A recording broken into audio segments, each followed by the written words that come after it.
Hi, I'm Judy Farrell, and this is the Chai Sessions, my podcast for Merchant City Yoga, where I talk with yoga pals old and new, trying to understand better what it is we're doing when we practice yoga and why we do it. This episode's the fifth and last, well, at least for now, in my short series Ashtanga Love Notes, where I talk with friends who, like me, still practice and teach Ashtanga and still love it too. Because I feel Ashtanga's fallen a bit out of fashion and gets a bit of a bad rep for being too difficult, rigid and, well, old-fashioned. But we'll talk about what we love, what keeps us coming back, and what challenges and highlights it's brought us along the way. Imagine these love notes handwritten and held close to my heart. My guest today and I spoke for the first time on the Chai Sessions way back in the depths of lockdown, and I'm really excited to have persuaded her to join me again. She's been teaching here at MCY since 2015, and she's the founder and principal teacher at Yoga Rose in Blantyre. It is, of course, my good friend and fellow yoga teacher, Rose Ann McKean. Now, Rose Ann's been practising Ashtanga since 2005. As she talks about here, she first came to yoga through her original passion, teaching exercise to music, and that led her eventually to try yoga classes at the same gym. And as her love for Ashtanga grew, she started travelling into Glasgow for morning Mysore-style classes with previous Love Note guest Cathy Moran. And that's where I first met her. Now, we've both come a long way since then, and in this conversation we talk about our yoga practice and experience over the years and the things we've learned along the way. Rose Ann talks about choosing to put her attention, energy and focus into her practice rather than letting it be somewhere else. We talk about those difficult postures, and Rose Ann tells me for her, it's all about patience. To keep trying and not be put off, not to think too far ahead. When I ask her about what changes she's experienced beyond the physical practice, she says, I'm a more grounded person. It definitely keeps me grounded in a way that I come in, I do my practice, and I'm in that moment. She tells me she used to think she's not a yoga person, but I can tell you she's one of the most loved yoga people I know. And I couldn't even think about doing a podcast series called Ashtanga Love Notes without talking to her. There's only one Rose Ann, and here she is. I hope you enjoy our conversation as much as we did.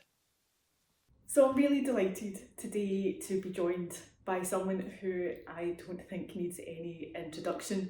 Most of you will know her from her classes here at Merchant City Yoga and her 5-day Ashtanga intensives, as well as all the classes and workshops and other activities at Yoga Rose as well.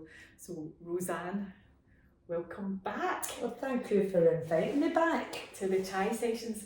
So this little series of podcasts I'm doing, Ashtanga Love Notes, is all about us essentially just talking about everything that we love about Ashtanga and why we're still doing it after all these years. And I know we've spoken before, but I thought it would be worth revisiting what first brought you to Ashtanga, and maybe what it was about that first experience or that first teacher that really sparked something for you. I came to do yoga. I don't even think I could pronounce Ashtanga yoga then, but it was a yoga class I went to because I kept taking injuries through my fitness, through doing marathons, half marathons and teaching high intensity classes and keep getting injuries, physio, go to a really strong, way to getting a better stretch, a developmental stretching. And I'm right, so where will I go? I'll try and go to a yoga class. I've been to a few yoga classes. I don't know the names of them, but they were like holder poses for a wee bit longer than what you would normally. But for me, it couldn't hold my concentration. It was like I was bored after a while, I could be doing a washing, I could be doing this. And then I went to a class where my goodness, it was breathe in, breathe out, breathe in, breathe out, but you were moving as you were breathing, and you had to breathe, because if you didn't breathe with the movement, then you would go blue. But that kept my concentration there, and then it was like an hour had passed and it felt like 5 minutes, because I was concentrating so much in the breathing with the movement, and that caught me. That was what helped me gain that I'm going to do this type of yoga. This is a yoga that suits me, but it didn't suit the girl that I was with. No, I don't like that. That's too much. So she would just stay with a class that would suit her. Whatever she done, I don't know. But I enjoyed that class, so I did go back to it. But because I was going back to it, like you held it for, we'll say the sun salutation, in the state that Ashley, you would hold it for maybe 5. If you've done your own practice, you would hold it for 10 breaths. But for me, I get that stretch out for my hamstrings, for my back, for my shoulders, and then so on, so on. And that's how I get into that type of Ashtanga yoga. And that's how I get into it, because I kept getting injuries. But did I go on and on, or you want to ask me something? No, I mean, I was just going to say, I think that's probably an experience that a lot of us have shared, that we tried lots of other yoga classes before, would I say, maybe Ashtanga found us, and the slower, the longer holds, great, really valuable. Definitely for that person, for their head. Just couldn't keep me focused. No. And I definitely think there's something about, because Ashtanga is really difficult, it helps you focus. It is difficult, but I don't think it's any difficult for any of like the different types of yoga classes you get. For it depends what's going on here, you know, like in your head. Like it's quite hard to explain, where I don't find it's hard for me to do, say, the sun salutation, and then you've got somebody else that's trying to do the sun salutation and they find it hard.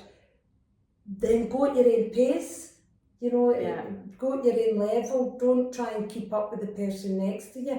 I dare say it's a wee bit harder if it's a guided leg class, but then that gives you an idea of what you've got to work at when it comes to doing the guided. I'll say, right, self-practice. I remember when I was in that guided class, that was more difficult. So I maybe need to be working with my breath here.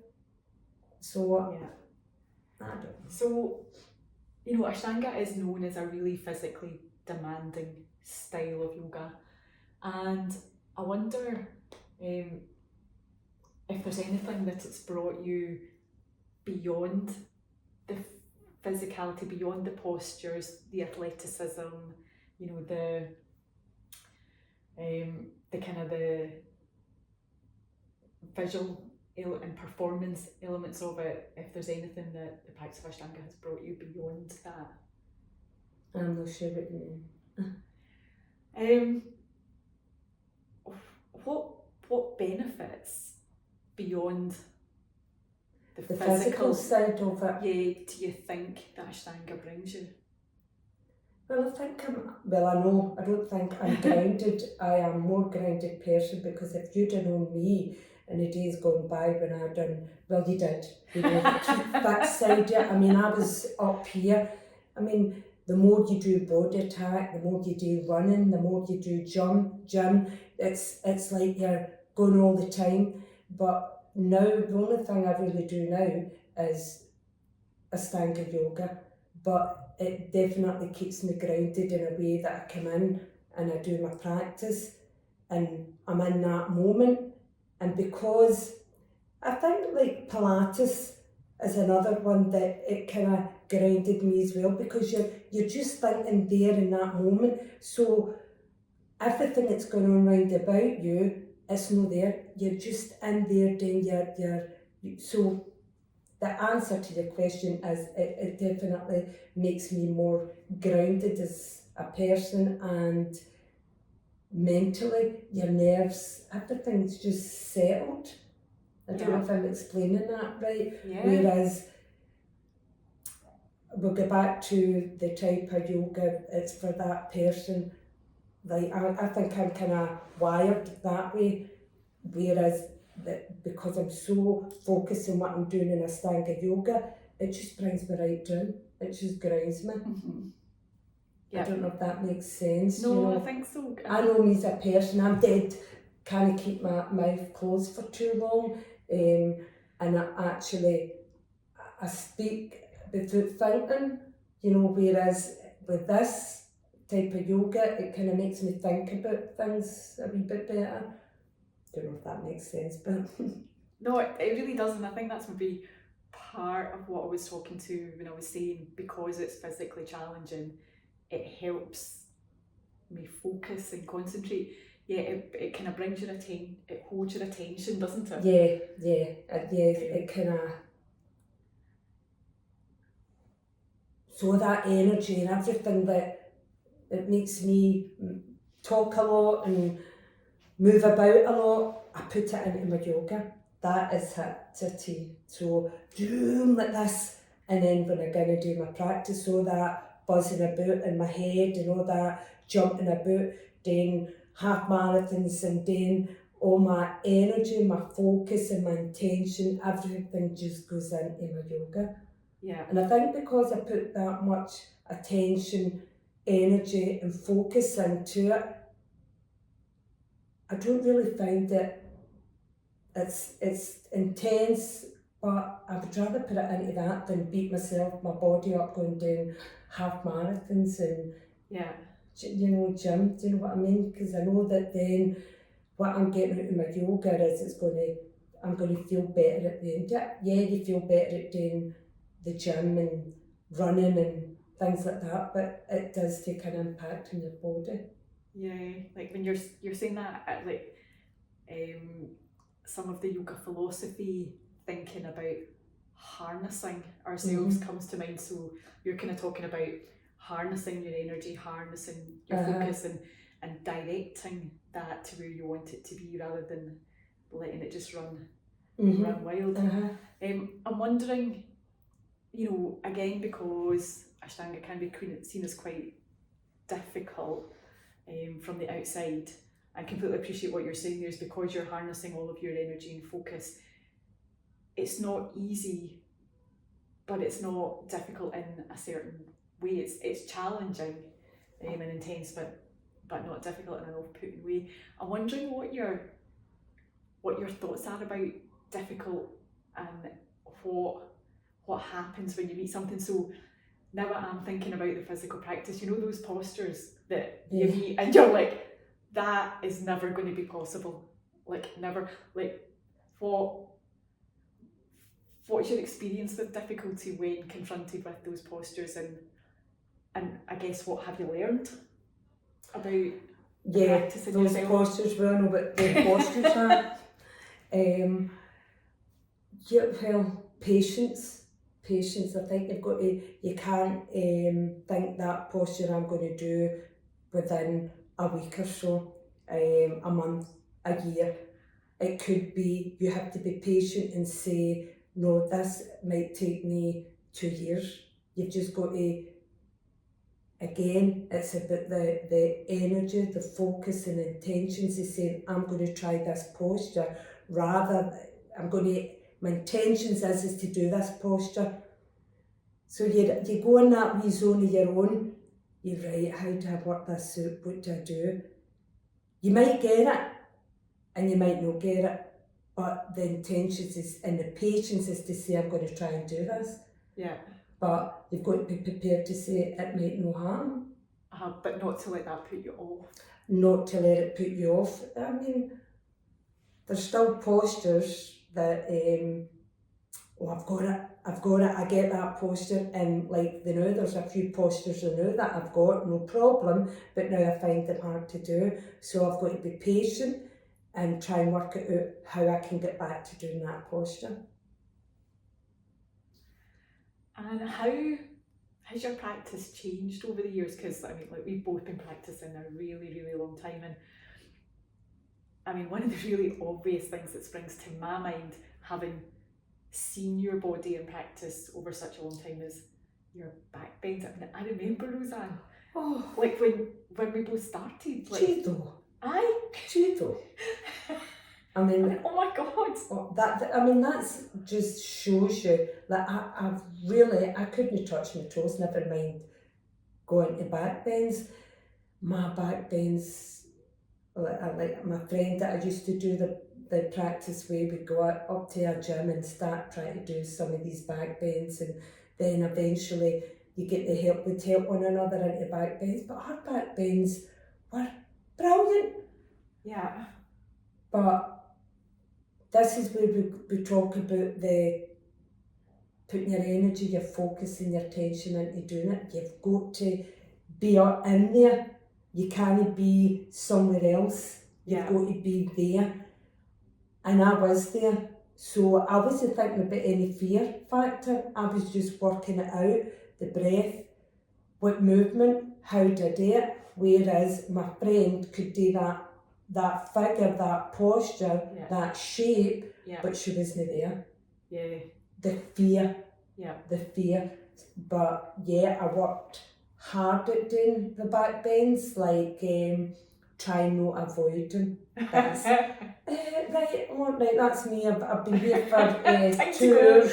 Time for me. I'll do that the next time. But then when it comes to the next time, then you've already planted that seed. Yeah. You know, and the seed grows and it grows. Yeah. So you're better just nipping that seed in the bud and saying, no, I'm going to do the back bends and accept that it might be a good one and it might not be a good one, but at least try and do it. Yeah. It's like when you maybe, I can't be bothered going on to my mat, I can't be bothered doing this, and we all have it, we do all have it, we all have them. Absolutely. I'm tired, I'm this, and as soon as you get on that mat, then it's bingo, you're off. Yeah, because from the outside looking in, they look completely different. Like it's like you've got a completely different body now, and that's just taking time. So you've chosen which seeds to plant, and stayed open to the possibility, even though an awful lot of stuff was telling you maybe not. Oh, I mean, you could be halfway through the practice and then something comes into your head. I mean, the chitta, I love the book, The Chimp. I love that. And I genuinely say to myself, right, chimp, bolt. You know, you're halfway through your practice and already you started thinking about back bends or one of the funny postures that you just know. And this is where you know that your focus is went. So if you're starting to think ahead, then you have to talk to yourself and say, right, get yourself out your head, get back into your practice. Because that happens, doesn't it? Like you've got happens. Those postures that are a bit scary, often you can catch yourself worrying about them and thinking about them right from the very start, from when you step on your mat. I mean, the classic is as well, like maybe you start to do that horrible posture, as we say. It's horrible, it's no horrible, it's just because your chit has already started telling you, it's planted that seed, oh no, this is no good. No, just focus, put your energy into it and just say, right, how did I do it? So you start, your teacher helps you, like you'll help me, and then the next thing you know, you're doing it. So that's it. Instead of just saying, right, don't talk, just put that focus into how you're going to do it. If you get it, you get it. If you don't, you don't. But we beat ourselves up even before we've started doing it. Yeah. So that's the hard part of Ashtanga Yoga. Yeah. It's us. Okay, you can't do that posture, don't do it. Yeah, a lot of comparison, isn't there? Like comparing yourself with other people in the room, other practitioners, what you see online, what you think you should be able to do. The other thing I was curious about was, as well as what's changed about your practice, is there anything that's stayed constant since the beginning? Is there any experience that has stayed constant? I think actually my practice has stayed. I get up and do my practice. I might not do it every week, but I'll do it. It could be maybe I'll have maybe 2 days rest, maybe 3 days rest, but I do constantly my commitment. I just got up. That's I do keep my practice up. Keep my practice up. What do you think has surprised you most?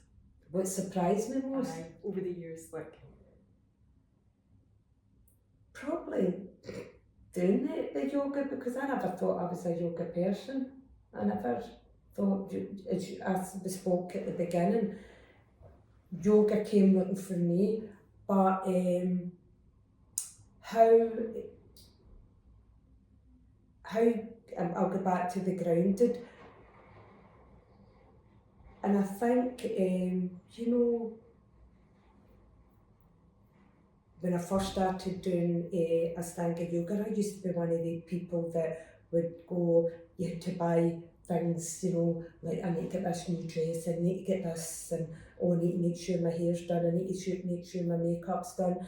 I don't bother about that. How I look, you want to look like my hair's brushed and that, but acceptable. I don't bother about the latest things in shoes, clothes, or anything like that. So I think I'm a wee bit more grateful for things that I get. I don't know. Just seeing things a little bit differently, like just slightly different lens or perspective. So, what do you think it is that keeps you coming back? It keeps me coming back to it. I think it makes me. I don't want to be saying a better person. Because I think what I find quite interesting about, and you've done this too, is that every time we're injured, and I still have a very clear memory of you coming to class with your boot on after breaking your ankle. It's like, so I'm really interested in, like, things like that would be a really good reason not to come back to this style of yoga. But I know that I've done it. It's like when something happens that you can't do that practice, it's about keeping trying, about using the structure, and you keep on trying and being curious about, well, can I do that yet? Nope, what can I do instead? It's using common sense, isn't it? Yeah, so I'm wondering what keeps, apart from being crazy, I'm wondering what keeps us coming back. What keeps you coming back? Well, I'll say that, for me to keep coming back, it's like it keeps me healthy. It keeps me, I would say, fit, flexible. As I broke my ankle, I broke my wee pinky. I've had injuries in my shoulders, I've hurt my back, but that could happen anywhere. It's not just yoga. It might show up in the yoga. Yeah. Definitely with the ankle, again, wasn't yoga, that was trying to get my washing out, before going to my class. When your injuries come, it's because something that you've done. Everything gets blamed on the yoga. But why do I keep coming back to it? Because I feel good doing it. Why do people keep going to the gym? Because they feel good doing it. The difference is that I know my body is benefiting through doing the yoga. Like different places that you might put your heel, like if I put my heel and I press it into the lower part of the abdomen, and I know that's good for the digestive system. I know that the breathing, the way that I breathe is good for the nervous system, that every different part of what I'm doing is good for the body. Asthma, if you get any lung difficulty, it's good for that because the different ways that you're breathing. How would somebody that doesn't do yoga would understand the feeling of that? Right, I'll take you to, like, my husband's an elder in the church, and he would not miss in church. It doesn't matter if he's broke his ankle, he's broke his pinky, he'll manage to go to church. Yeah. But I'm not saying that is no religion, before they start saying it's a religion. It's that how good you feel. Yeah. You know, I get the same feeling that spiritually, you know, it's the same feeling that he gets that I get. And he gets why I do this. He gets, like, he's away to church and I'm behind the couch doing my yoga, you know, before I maybe do my go to teach classes. Yeah. But he genuinely gets it. And he gets, if I don't get to my yoga, that he sees that I change. It's like you feel a wee bit flat. Yeah, just a little bit off. Yeah. But then that they try to get people to understand it's no the idea cause what's that where, you know, it's if you don't do it, right, we'll cut that bit out. I don't know what I'm trying to say here. I do it because it does help. It's not like yoga guilt or anything like that that's getting you on. It's not the yoga guilt, it's the feeling, the grounding. It settles my nervous system. Yeah, you just feel better. You feel better. Yeah, whatever that Addicted. is. That's what I'm trying to say. I'm not addicted to it. I think I might not be the brightest person, but I think I've got a lot of common sense. You know, I have a lot of common sense, and I know it's just your common sense. You know, if your body's sore or you get something, it's an injury, work round about it. It doesn't mean to say you've got to keep, like, if you've got a sore back, don't keep doing back bends. You know, but there are other things that you can work on. Yeah, but people feel that pressure, don't they, to keep doing the thing rather than changing it. I think that's a perfect place to finish up. So thank you very much. No, thank you. And until the next time. Thank you. Thanks very much, Judy, for inviting me. Rose Ann is dedicated to teaching Ashtanga yoga and loves sharing her knowledge and experience with anyone who wants to learn. Her classes offer a really approachable and down-to-earth setting, with the emphasis very much on enjoying yoga while never losing the teachings passed down from teacher to student. You'll find her here supporting our MCY Ashtanga community every Wednesday morning and 2 Saturday mornings a month, usually the first and third Saturdays. She also runs regular Mysore intensives, which offer the opportunity to dive deeper, and the next one runs here week of the 17th of March. You'll find all the dates and details in our regular emails or on the MCY website. These conversations are unedited, but I'd like to shout out Steph Northcote for smoothing out the wrinkles at the beginning and end of every episode. If you enjoyed this episode, please share it with your friends. You can even follow, rate and review to help other people find us too. Until next time, thank you so much for listening.